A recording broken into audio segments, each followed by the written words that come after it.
बच्चों, आज का हमारा टॉपिक है क्रिस्टलन का जल। तो चलिए पढ़ते हैं क्या है क्रिस्टलन का जल।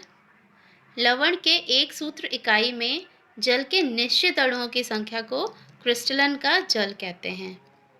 यानी लवण के एक अणु में जितने जल के अणु जुड़े होते हैं उस संख्या को क्रिस्टलन का जल कहते हैं।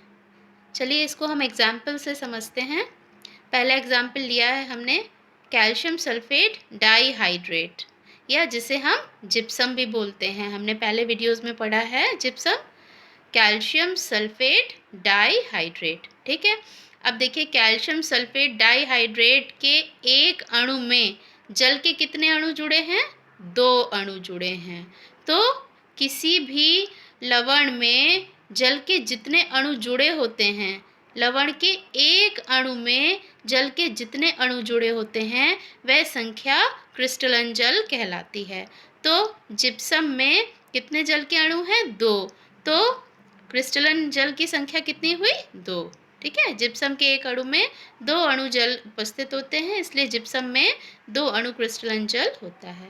दूसरा एग्जाम्पल हमने लिया है सोडियम कार्बोनेट डेकाहाइड्रेट, या जिसे हम बोलते हैं वॉशिंग सोडा या धावन सोडा। तो सोडियम कार्बोनेट डेकाहाइड्रेट में जल के कितने अणु हैं?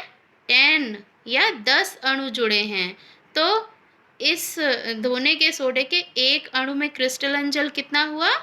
10। ठीक है, दूसरा एग्जाम्पल हम लेते हैं कॉपर सल्फेट 5H2O।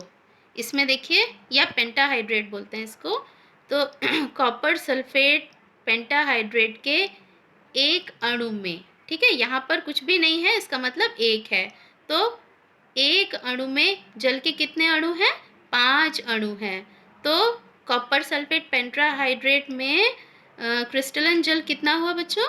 5। ठीक है, जली कॉपर सल्फेट के एक अणु में 5 अणु क्रिस्टलन जल के उपस्थित होते हैं। तो इस प्रकार हमने पढ़ा कि क्रिस्टलन जल क्या है? किसी भी एक अणु में जितने जल के अणु जुड़े होते हैं वह संख्या क्रिस्टलन का जल कहलाती है। तो बच्चों, क्रिस्टलन का जल टॉपिक हमारा केमिस्ट्री के सेकेंड चैप्टर अम्ल क्षारक लवण का लास्ट टॉपिक था। तो बच्चों देखिए, समझिए और एंजॉय कीजिए।